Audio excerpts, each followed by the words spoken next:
사사들이 치리하던 때에 그 땅에 흉년이 드니라. 유다 베들레헴의 한 사람이 그의 아내와 두 아들을 데리고 모압 지방에 가서 거류하였는데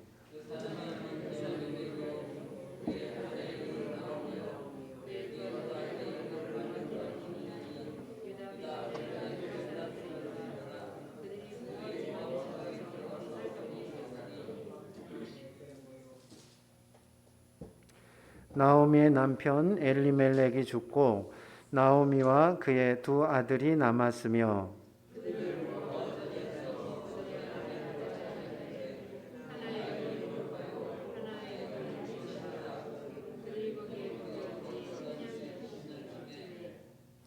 말론과 기럨 두 사람이 다 죽고 그 여인은 두 아들과 남편의 뒤에 남았더라.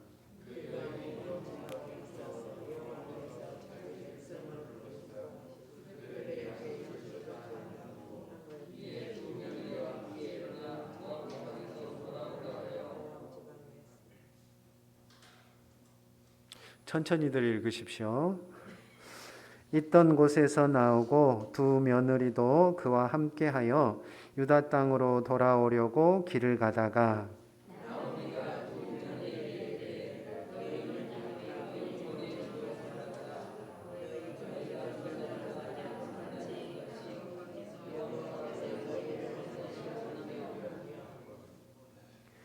여호와께서 너희에게 허락하사 각기 남편의 집에서 위로를 받게 하시기를 원하노라 하고 그들에게 입맞춤에 그들이 소리를 높이 울며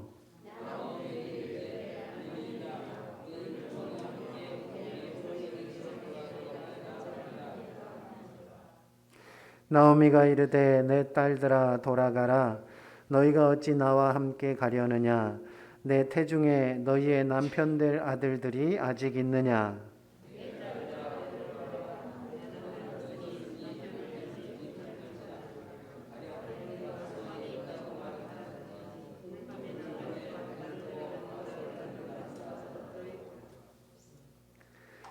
너희가 어찌 그들이 자라기를 기다리겠으며 어찌 남편 없이 지내겠다고 결심하겠느냐 내 딸들아 그렇지 아니하니라 여호와의 손이 나를 치셨으므로 나는 너희로 말미암아 더욱 마음이 아프도다 하매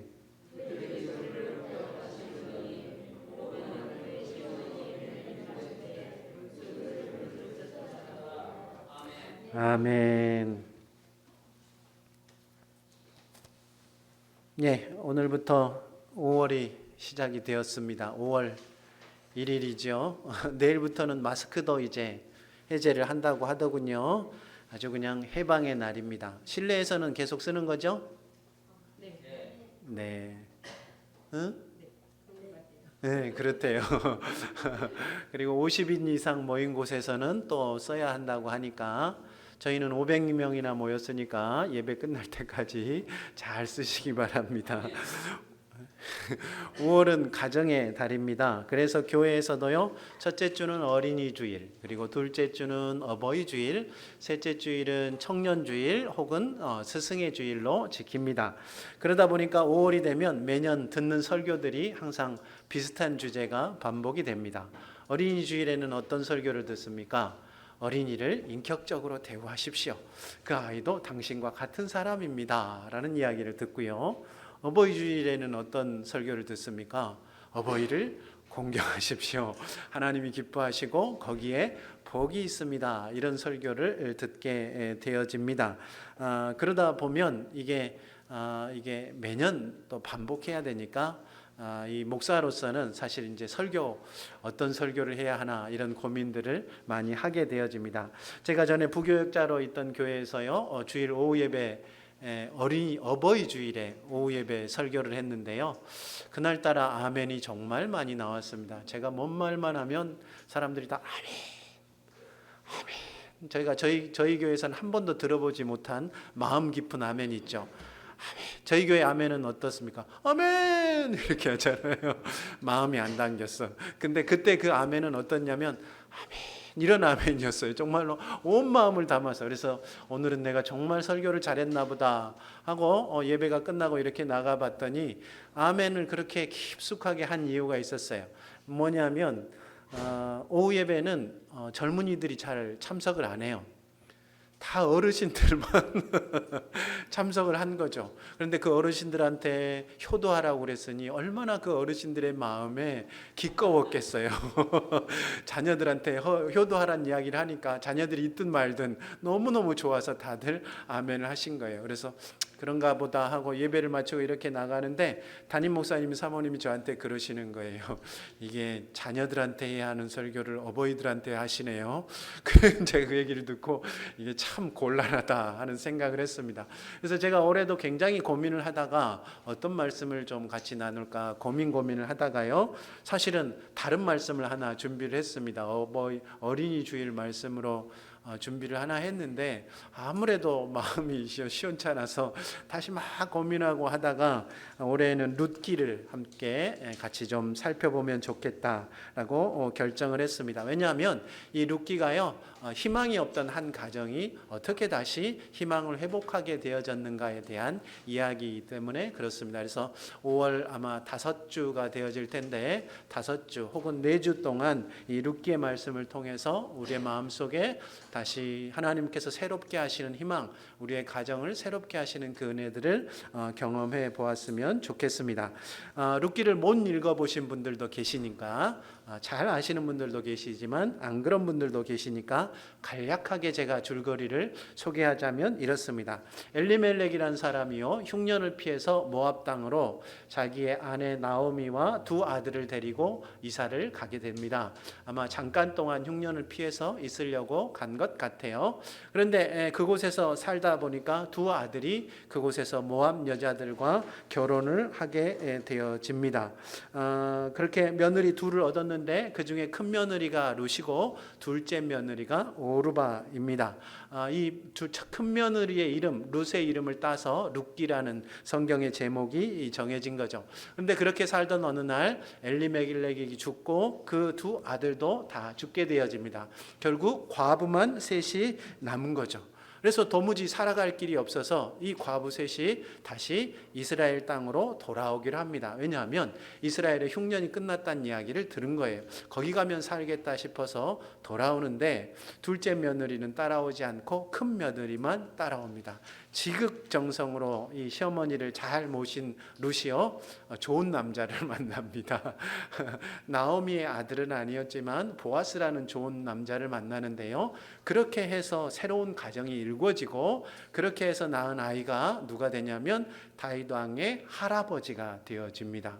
그리고 그 다윗 왕을 통해서 이스라엘의 구원을 받게 되어진다. 그런 이야기가 룻기 전체의 이야기입니다. 그야말로 판타스틱한 이야기 아닙니까? 처음에는 비극도 이런 비극이 없는 거죠. 죄다 남자들이 죽고 도무지 살아갈 소망이 없는 이야기에서 다시 그야말로 이스라엘 전체를 구원할 다윗 왕의 가문이 시작되어지는 가문으로 변화되어졌으니까 환상적인 드라마라고 할 수 있겠습니다.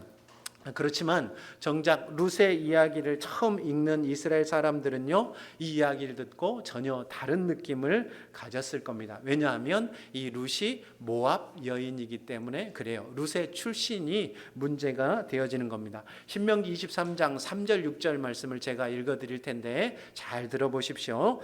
암몬 사람과 모압 사람은 여호와의 총회에 들어오지 못하리니 그들에게 속한 자는 10대뿐 아니라 영원히 여호와의 총회에 들어오지 못하리라. 내 평생에 그들의 평안함과 형통함을 영원히 구하지 말지니라. 이런 말씀입니다. 무슨 얘기냐면 모압 사람은요, 앞으로도 영원히 하나님의 백성이 되지 못한다라고 하나님께서 이야기하셨을 뿐만 아니라 그들을 위해서 평안이나 형통함을 위해서 기도조차 해서는 안 된다라고 이야기하는 거죠. 그야말로 저주받은 민족이 바로 이 모압이었다라는 거예요. 왜 하나님께서 이 모압을 이렇게 저주했냐면 이스라엘 백성이요 가나안 땅으로 들어올 때 맨 마지막 관문이 누구였냐면 바로 이 모압 사람들이었습니다. 모압 왕이요 이스라엘 사람들을 막 저주를 했을 뿐만 아니라 결정적으로 모압의 여인들이 이스라엘 남자들을 찾아와서 유혹을 합니다. 그래서 이스라엘 남자들을 우상을 숭배하게 만들어요. 그날 하나님께서 분노하셔서 이스라엘 남자들을 연병으로 죽이셨는데 2만 4천 명을 하루아침에 다 죽여버리셔요. 그러니까 모압 사람, 특별히 모압 여자는 어떤 사람입니까? 이스라엘 남자라면 절대로 가까이 해서는 안 되는 저주받은 족속 중에 가장 저주받은 족속이라고 할 수 있습니다. 그런데 놀랍게도 이 성경, 그렇죠? 이 성경의 버젓이 누구의 이야기가 나와요? 모압 여자의 이야기가 나옵니다. 룻이라는 모압 여자가 누가 됐다는 거예요? 그냥 이스라엘 사람과 결혼했다라는 것도 내가 받아들이기가 어려운데 이제는 어떻게 되는 거예요? 이스라엘의 유일한 구원자, 이스라엘 모든 사람들이 가장 존경하는 다윗 왕의 할아버지가 되어진 아이들을 낳았다라고 이야기하니까 정말로 이 이야기를 처음 듣는 이스라엘 사람들은 입이 떡 벌어지고 모압 사람? 이랬을 거란 말이죠. 도무지 이해할 수 없는 이야기가 사실은 이 룻기였다라고 할 수 있겠습니다. 신약 성경에서요 예수님께서 이스라엘 사람들에게 이와 비슷한 이야기를 한번 한 적이 있었습니다. 어떤 이야기인지 아시겠습니까?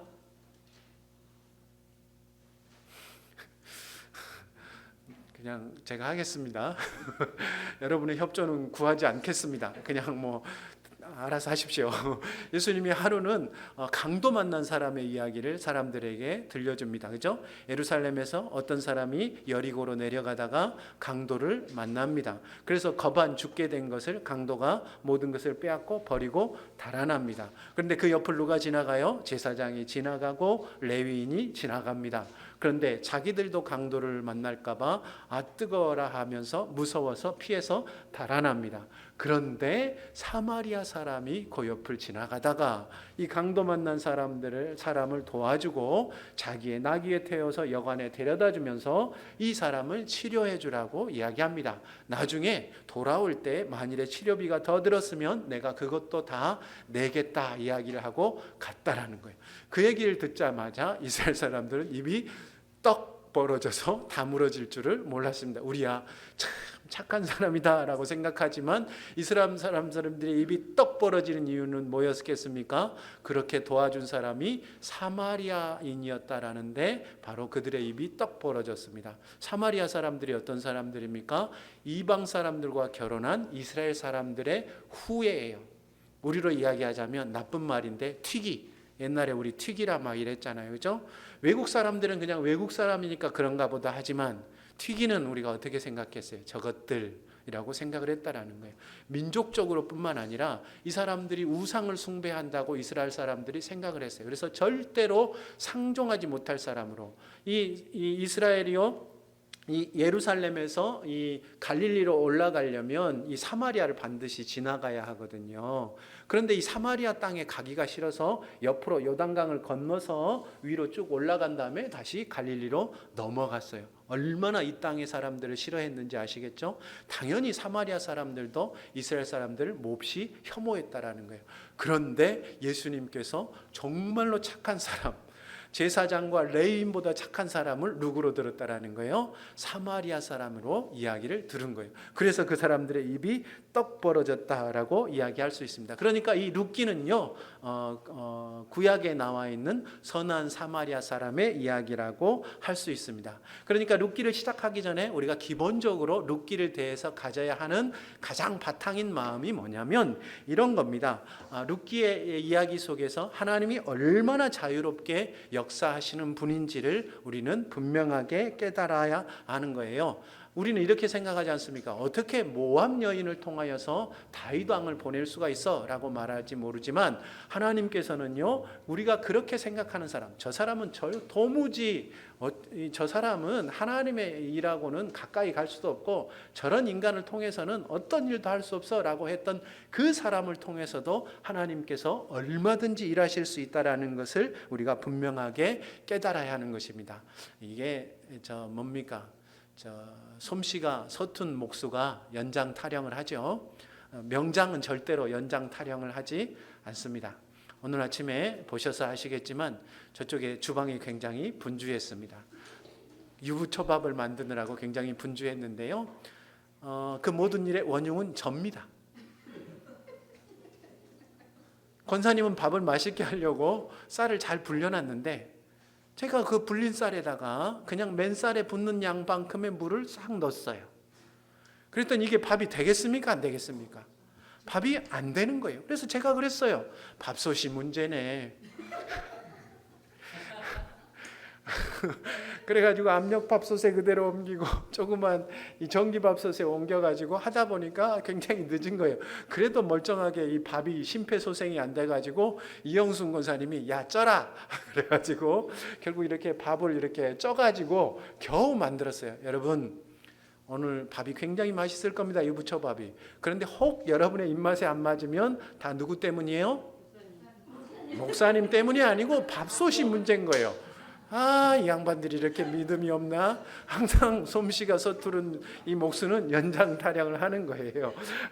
그런데 하나님은 서투른 분이 아니거든요. 어떤 연장이더라도 그분의 손에 들리면 그야말로 최고의 명작이 만들어지는 것입니다. 하나님은 모압 여인을 통해서도 사마리아인을 통해서도 구원 역사를 이루어 가신다 하는 것이 바로 룻기를 대하는 우리의 기본적인 태도가 되어져야 하는 것입니다. 이것을 가장 잘 보여주는 말씀이요 마태복음에 등장하는 예수님의 족보의 이야기입니다. 여러분 성경 읽을 때 마태복음 1장에 예수님의 족보 보고 굉장히 힘드셨을지 모르겠지만 이게 굉장히 중요한 의미를 담고 있습니다.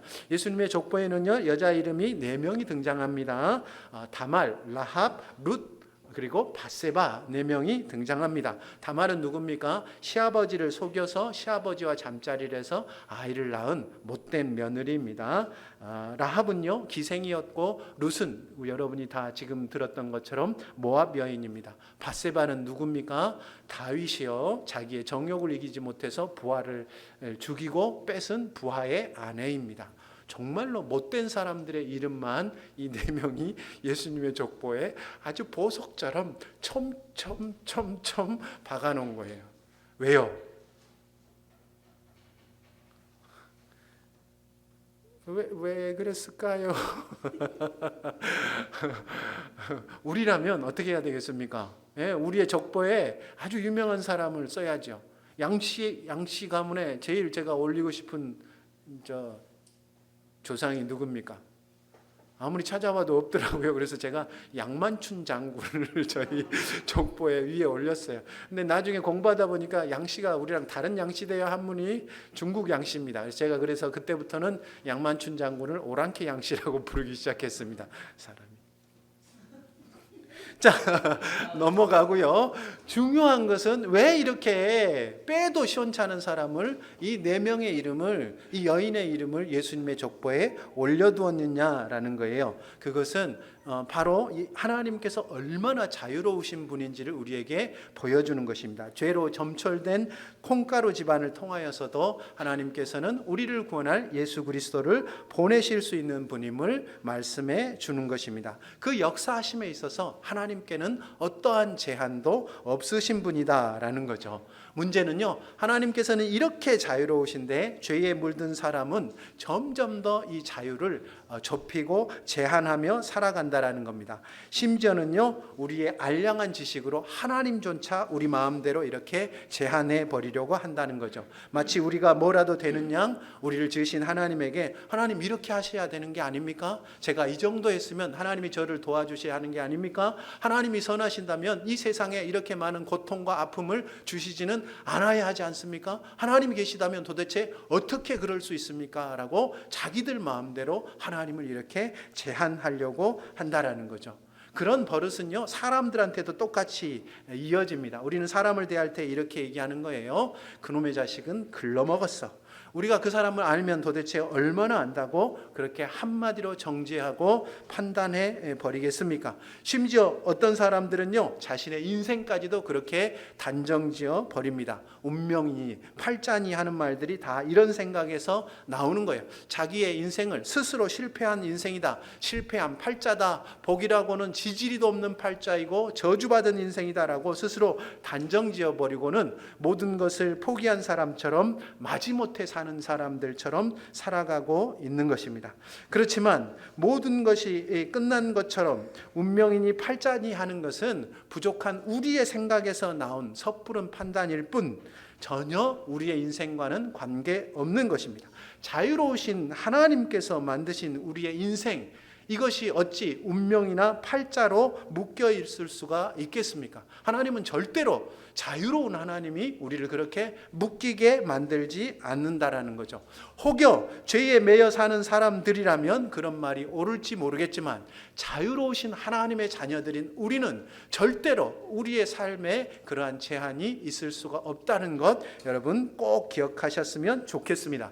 하나님은 대가 끊어진 모압 여인의 가정을 통해서 이스라엘의 구원자 다윗을 보내시는 분이고 다말, 라합, 룻, 밧세바를 통해서 인류의 구원자를 이 땅에 보내신 분입니다.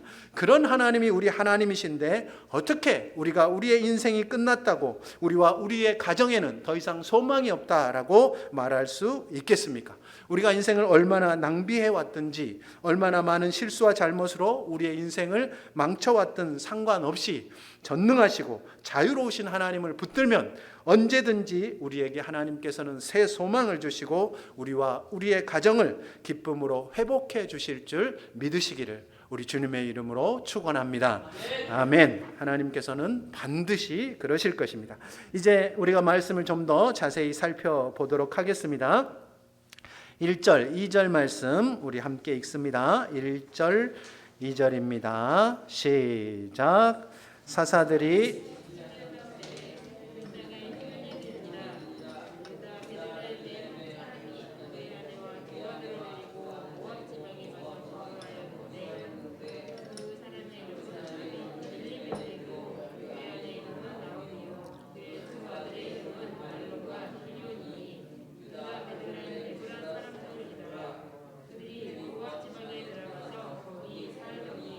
아멘. 예, 아까 말씀드린 것처럼요, 이 엘레멜렉이라는 사람이 흉년을 피해서 모압으로 갔고 거기서 아들까지 다 결혼을 시켰는데 엘리멜렉도 죽고 그리고 두 아들도 다 죽고 과부만 남았다, 그런 이야기죠. 흉년을 피해서 갔는데 그야말로 더 무서운 일이 생긴 겁니다. 우리말에 여우 피하려다가 호랑이 만난다라는 말이 있는데요, 흉년 피하려 갔다가 정말로 도무지 피할 수 없는 그런 재앙을 만났다라고 할 수 있겠습니다. 여러분, 이 이야기를 딱 읽는 순간 어떤 생각이 드셨나요? 도대체 뭔 죄가 그렇게 많아서 이 가정이 이렇게 비극적인 일을 경험했을까 하는 생각이 혹시 들지 않으셨습니까? 제가 몇 가지 추측해 볼 수 있는 것을 이야기해 볼 수 있겠습니다. 오늘 말씀에 보면 뭐라고 되어져 있냐면 사사들이 치리하던 때에 그 땅에 흉년이 들었다라는 말로 이야기가 시작이 되어집니다. 사사시대가 어떤 시대입니까? 그 땅에 왕이 없으므로 사람들이 자기 소견에 옳은 대로 행하던 시대가 사사시대입니다. 그 땅이 어떤 땅입니까? 하나님이 주신 땅이니까. 사실은 그 땅의 왕은 누구십니까? 하나님이시죠. 하나님이 버젓이 계신데도 그 땅이 왕이 없었다라고 말하는 얘기는 무슨 뜻이겠습니까? 그들이 하나님을 왕으로 인정하지 않고 자기 멋대로 살았다, 죄악이 관영하던 시대였다라고 이야기할 수 있겠습니다. 그렇게 죄악이 관영하던 시대에 어떤 일이 벌어집니까? 우리가 사사기를 읽어보면 수없이 많은 전쟁이 그 땅에 일어나게 되어집니다. 하나님께서는요, 하나님의 말씀을 쫓아 살아가지 않는 그 백성을 전쟁이라는 이 회초리를 통하여서 심판하신 거죠. 그렇게 해서 다시 돌아오게 하십니다. 신명기 말씀을 보면 하나님께서 이스라엘 백성들에게 그 땅에 들어가기 전에 먼저 말씀하셔요. 너희가 그 땅에 들어가서 내 말을 듣고 순종하면 너희가 복을 받을 것이다.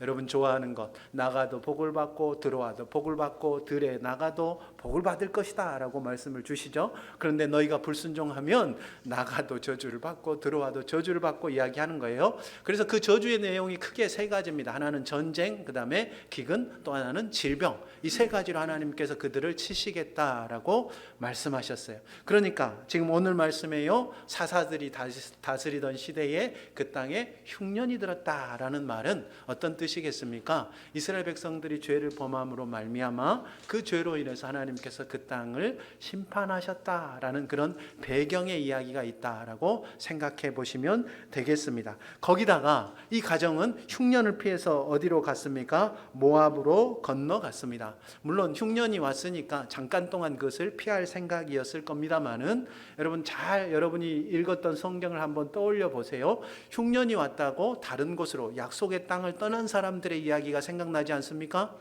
그렇죠? 누가 그랬습니까?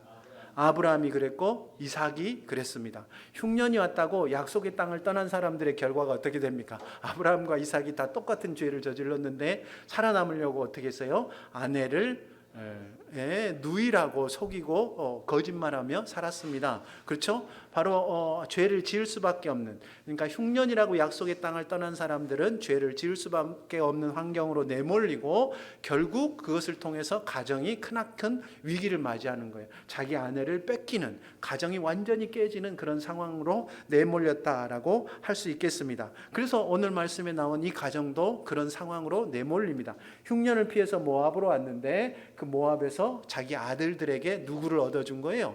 이방 여자, 특별히 하나님께서 그토록 싫어하시는 모압 여인을 이 아내로 맞아들였다라는 거죠. 그리고 그 결과인지 어쩐지 분명하지 않지만 그 뒤에서 결국 아버지도 죽고 두 아들도 죽는 일들이 벌어졌다라고 이야기할 수 있겠습니다. 그러니까 지금 우리가 알고 있는 상식에 따르면 이 가정에 이렇게 아주 극심한 저주 같은 일이 벌어진 이유는 뭐 때문이에요?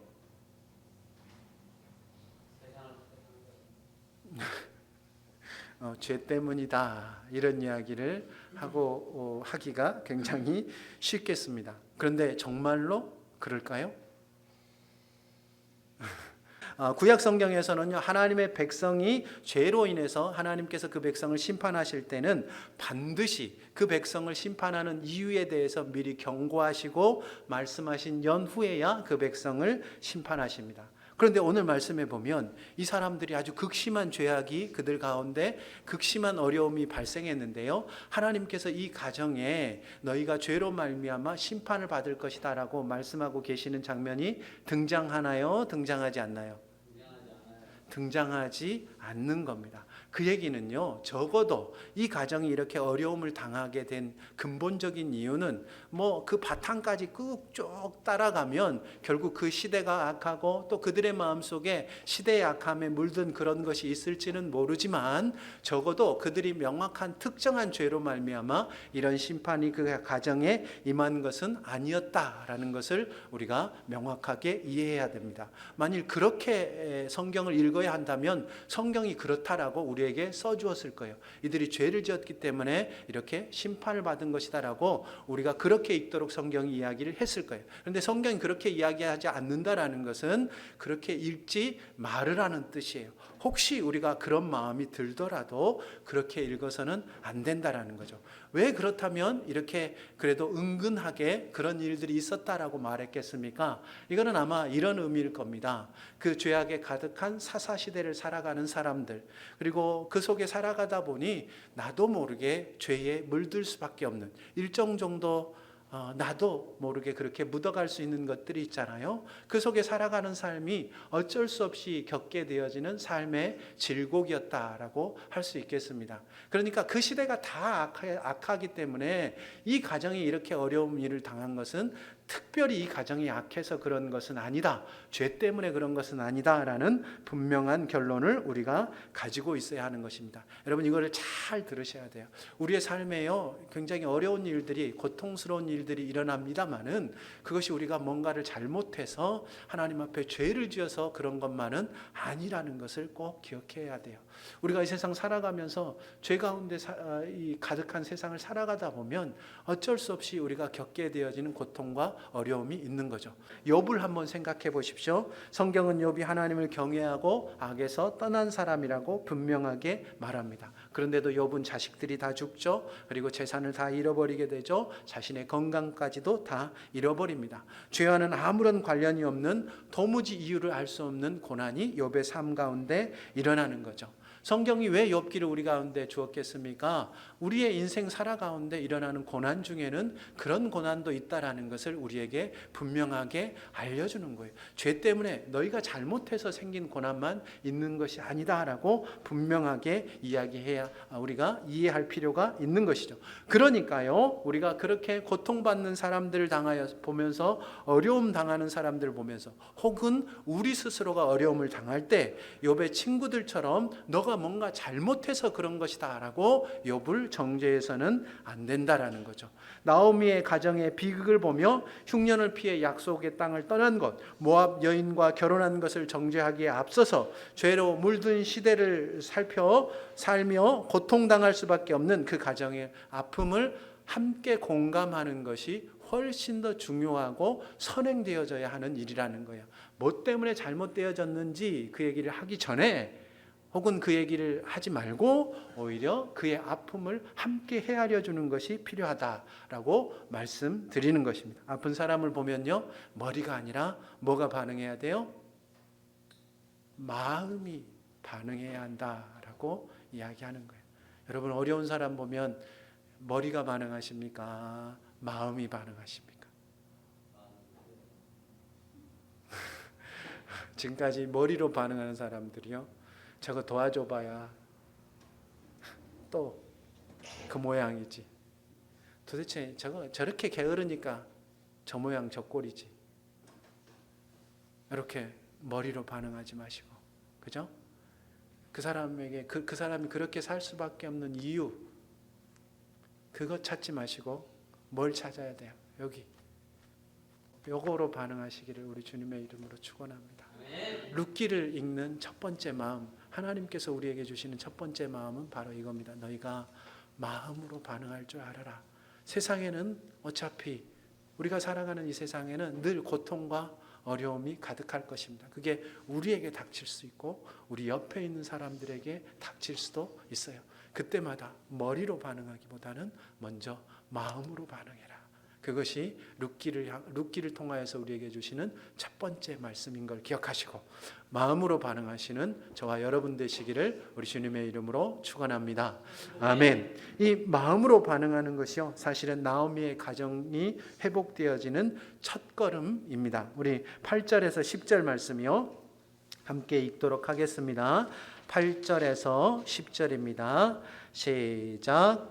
나오미가 두 며느리에게 이르되 너희는 각기 너희 어머니의 집으로 돌아가라. 너희가 죽은 자들과 나를 선대한 것 같이 여호와께서 너희를 선대하기를 원하며 여호와께서 너희에게 허락하사 각기 남편의 집에서 위로를 받게 하시기를 원하노라 하고 그들에게 입맞춤에 그들이 소리를 높여 울며 나오미에게 이르되 아니니이다. 우리는 어머니와 함께 어머니의 백성에게로 돌아가겠나이다 하는지라. 아멘.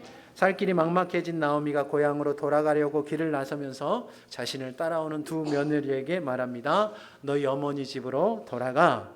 그러면서 며느리들이 자신의 아들들과 자기에게 선을 베푼 것처럼 하나님께서 그들에게 선을 베푸셔서 좋은 남편 만나서 편안하게 살도록 복을 빌어줍니다. 왜 그랬을까요? 나오미는 왜 며느리가 따라오는 것을, 며느리가 고향으로 돌아오는 거 따라오는 것을 정말 못 따라오도록 최대한 돌려보내려고 길을 썼을까요? 아마 이런 마음이 아니었을까 쉽게 추측해 볼 수 있습니다. 지금 나오미가 어디로 돌아갑니까? 고향으로 돌아가요. 그죠? 고향으로 왜 돌아갑니까, 사람이? 아무것도 없으니까. 그렇죠? 아무것도 없지만 고향에 돌아가면 고향 사람들은 나를 받아줄 거야, 품어줄 거야, 이런 마음이 있어서 고향으로 돌아갑니다. 저도 나중에는 고향으로 좀 돌아가고 싶은 마음이 있는데, 사람은 그렇습니다. 정말로 고향으로 돌아가고 싶은 마음들이 다들 있는 거죠. 그런데 나오미는 고향으로 돌아간다지만 이 두 며느리들은 사실은 어떤 상황이에요? 자신들의 고향을 떠나는 상황이 되어지는 것입니다. 그러니까 지금 나오미가 고향을 떠나와서 10년 동안 객지 생활을 했어요. 그 고단함과 고달픔을 안 거예요. 이곳에 와서 남편 잃고 자식 잃고 얼마나 괴로운 세월을 보냈는지, 고향을 떠난 삶이 얼마나 괴로운지 아는 거예요. 그래서 그 며느리들, 고향을 떠나려는 며느리들에게 이야기하는 겁니다. 너희들이 알지 않느냐? 내가 고향을 떠나서 얼마나 힘겹게 살았는지. 나는 너희들이 그런 삶을 살기를 원치 않는다. 그게 나오미의 마음이에요. 그런데 이 두 며느리들이 어떻게 합니까? 아닙니다. 우리는 어머니를 따라가겠습니다.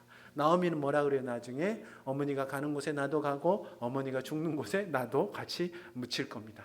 사실 나오미의 마음속에는 왜 너랑 같이 묻혀? 나는 새 결혼을 할 거야, 이런 마음이 있었을지도 모르겠는데, 이 며느리는 전혀 그럴 생각이 없었어요. 정말로 나오미와 평생 함께 하겠다는 마음들을 가지고 있었다라고 이야기하는 것입니다.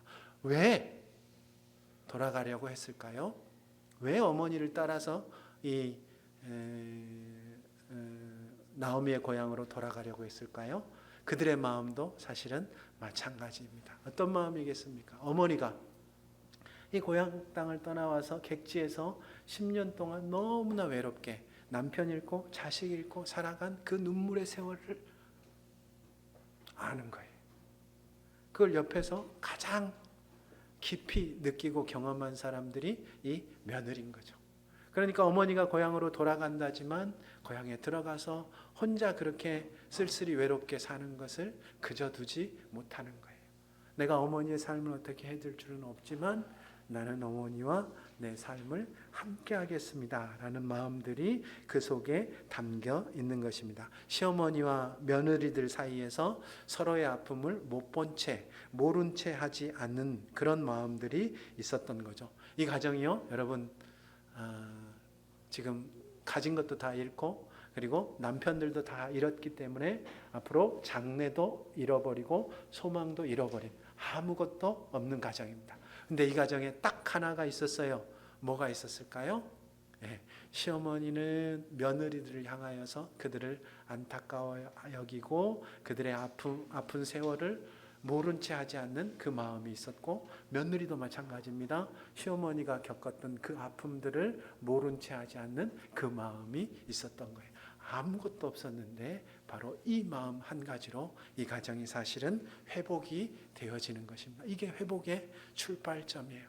가정의 회복의 출발점은요, 돈이 생기는 것도, 좋은 남자가 들어오는 것도, 새로운 사람을 만나는 것도 아닙니다.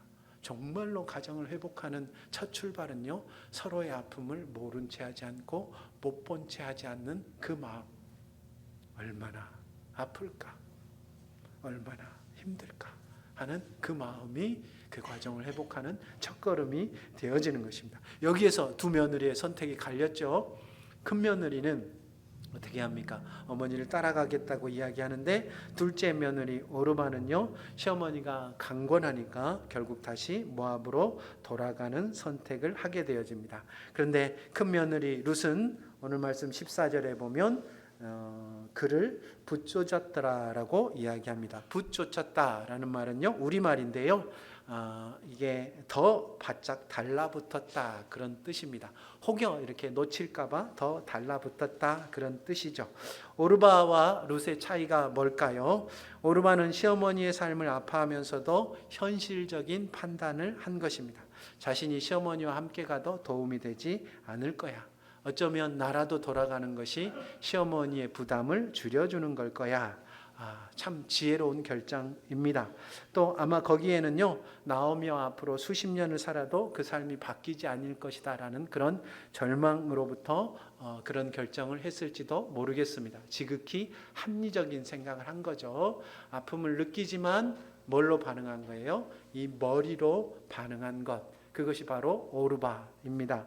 그런데 룻은 어떻습니까? 룻은 이렇게 하는 겁니다. 내가 시어머니랑 함께 가도 시어머니의 삶을 바꿔줄 수 없음을 알아요.